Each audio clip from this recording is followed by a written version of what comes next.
Welcome back to another class.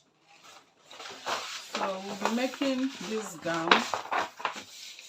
there on the thumbnail, and we are starting right from the scratch to make this gown in clear and simple way. So the gown you are seeing there is a plunge gown, and I'll be showing you how to go about it. So I'll be using my small scale drafting to demonstrate it. This is the shoulder and this is the center front.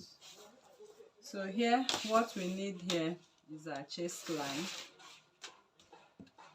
We need our chest line, we need our waistline, we need our hip line, and then the full length of this gown. So these are the lines we need.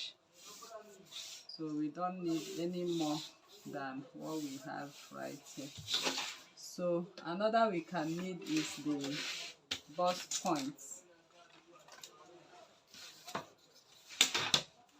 So the bust point line, I will mark the bust point line because we'll be needing it for our darts.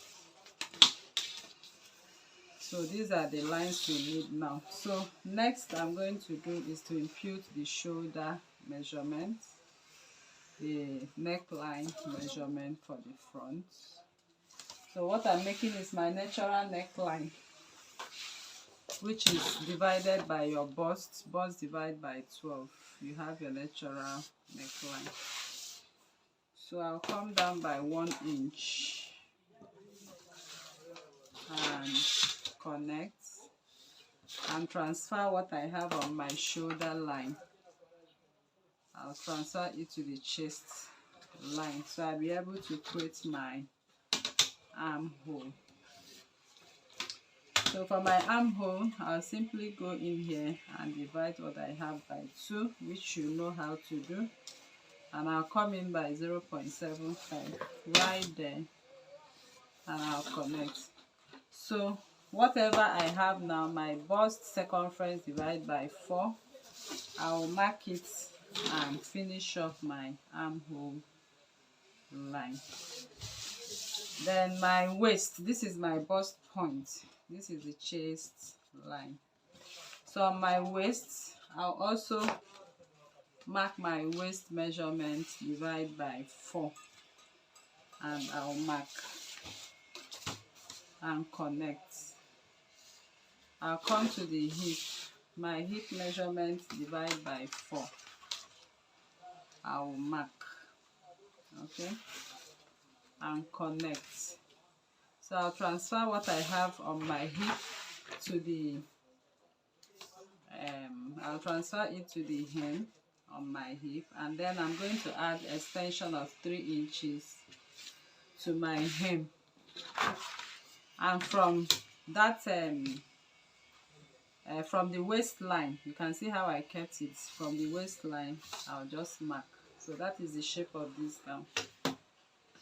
So the full length is your choice. This is my hip, and we are not touching the waist. So unless you want to add a little ease to the waist, you can still do that. If you want to add a little ease, you can add 0.5 to make it a little freer, and add 0.5 on the armhole to make it a little freer. So once I've done that, I'll now connect it back to this line. So you can see we have the ease here where I dotted.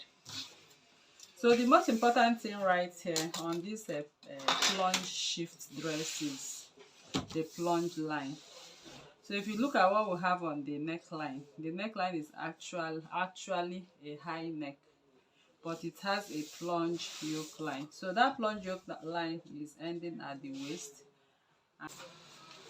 So for the plunge neckline, I'll just come in from my shoulder by 2 or 1.5 inches. So on the bust line, I'm going to mark out my bust span. So I'll just connect from that 1.5 inch to my bust span on a straight cut. And like I said, it's going to terminate on the waistline. So I'll just bring in my ruler and check which shape I'm going to make to match up. So I think I got it here. So neckline remains high, and we are going to sew the ruffles on this line. So coming over to what we have there on the dart, I'm going to bring in my bust span on the dart for my dart leg. I will also bring my half of bust span, which corresponds to this. So I'm going to make my dart leg, but my dart leg from the bust point for every basic dart, because what we have there is a basic dart.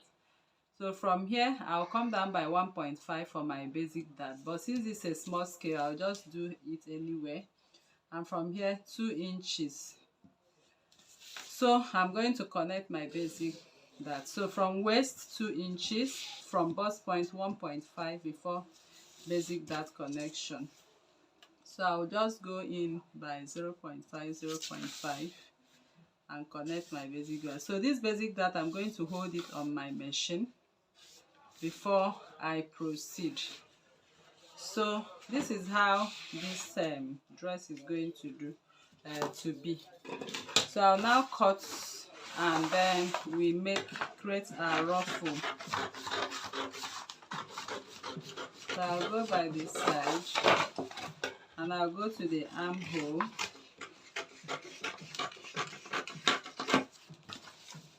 So like I said, within here and here you can do 1.5 or 2 inches. Then the neckline remains your natural neckline, because it's actually a high neck, unless you want to come down maybe by 0.5 so it does not choke. And if that is what you want to do, remember there is a sort of opening. Okay, that opening you can step up 1.5, okay, from your chest line.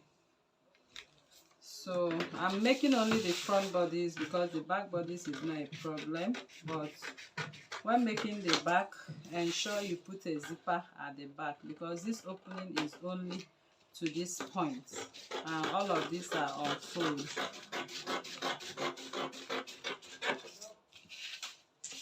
So I'm going to cut my this is where we have the lace. So I call this lace plunge line. You'll be sewing this with lace, and you sew this with Ankara. So you have your lace on fold. All your lace will be on fold. I'm going to demonstrate it to you now. Okay, so once you are done with this, just bring in your fabric. But before you bring your fabric, make sure you take the measurement of what you have on this neckline. I have 11, so this 11 inches, remember this is on fold, so I will say I have 11 times 20 times 2, which is 22. 22 for my ruffles. I'll times it by 3, so I'm cutting 66 inches length of ruffle. But the width of ruffle, you can do 4 inches, you can do 3 inches. So I'll just come in with my pepper and pretend this is the length of 66 inches of Ankara. You can also join. If you have 1 yard of Ankara, you can also make joining before you gather. Okay, so I'm going to gather my Ankara now. So I'll just pretend this is for 1 length. So by the time you make that 66, you will have your full length. So I'll just come in with my adhesive to demonstrate how these gathers will be made. So you sew it while you've already gathered. You just gather first and sew. So you see, that is what you are expected to have, at least as it is there on the thumbnail. You just gather and sew. So I'm just pretending I've gathered. So now I've gathered. Next is to come in with your plunge yoke. Okay, so the plunge yoke will be kept this way and sewn. So at the end of the day, it comes out like this for you. But one thing I want to also emphasize here is the cutting of this. So if I'm using a fabric like this too as my lace to cut this is what I'm going to do. I'll bring in my fabric on fold. You can see how the lace is. I'll fold it when cutting this, place it. So I'll just make sure I place this part on fold.